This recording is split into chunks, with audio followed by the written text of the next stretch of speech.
So far, we only managed to basically reorganize the way that the entire workflow is being run.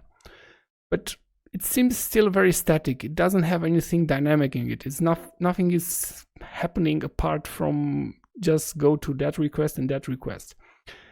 And let's imagine now that we want to run the request 2 times and the request 3 as well. So we'll go from request 1 to request 3 and then to request 2. And after that, we'll execute the request 3 again and then the request 2 again, and then we'll stop. So request 1 will be executed once, request 2 will be executed twice, request 3 will be executed twice. So let's see how we can get this to run. The idea in this case will be to introduce a global variable which will know if the request has been run once. So after the second request has been run once, you will set this global variable run once to a specific value. So that next time when we execute this request, we can evaluate if this request has been run once. And this is exactly what's happening in the block before.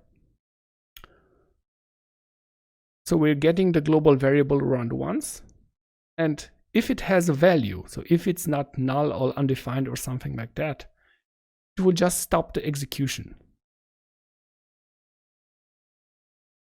So let's see how this works.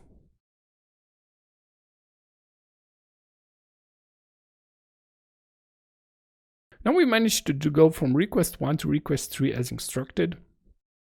And then from request 2, we'll go to request 2. So far, nothing new. Then we're evaluating if we find this global variable, which in the first run is not there. And this defaults to the normal behavior where we're just telling Postman, well, do what we normally do. And in that case, Postman will just go to the third request, and then it will be instructed to go back to the second request again. Now, when Postman goes back to this second request, it will evaluate, it will find this global variable that we have previously set. And when finding this variable, it will basically say, hey, I'm only supposed to run this once. So I'm gonna stop now, and this is it.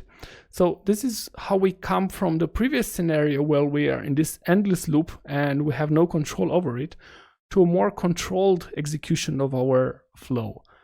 And as you've seen in this example, this is basically done by using if or if and else blocks. And in this case, I haven't redirected to the third request explicitly, but you can combine these conditions and take advantage of global variables. And in the global variables, you can save counters or any other variables that you need to later determine what should I do from this request on.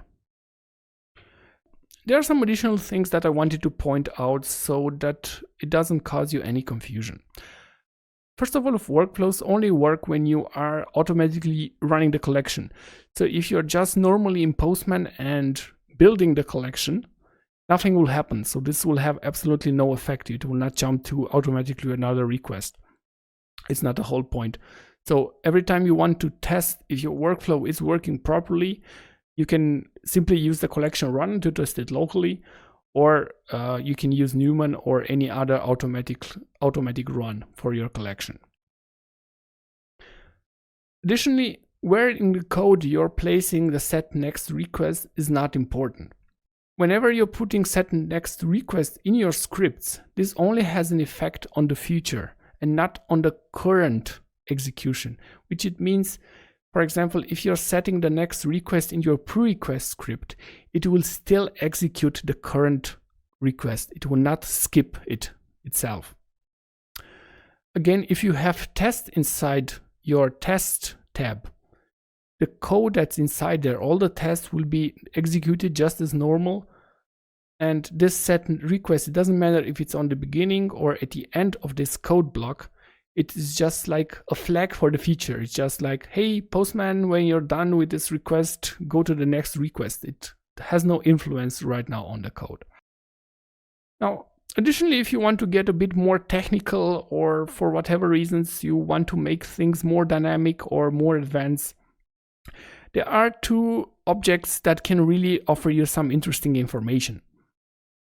So, for example, if you want to know the name of the current request as Postman finds it, you can get it by calling pm.info.requestName. And you will get, in my case, for example, request 1. But technically in Postman, requests also have a unique request ID. And such a unique request ID can be seen right there below and can be obtained by calling pm.info.requestID. And actually you can set the next request by either using the request name, as I've previously shown you, but you can use the request ID just as well.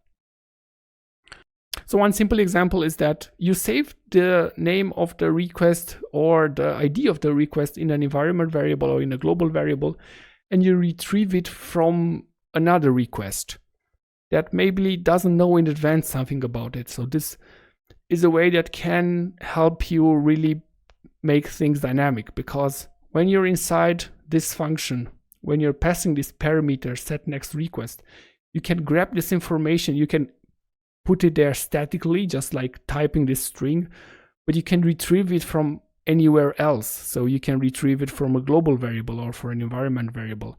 It's really can make your test more dynamic and more advanced if you need that.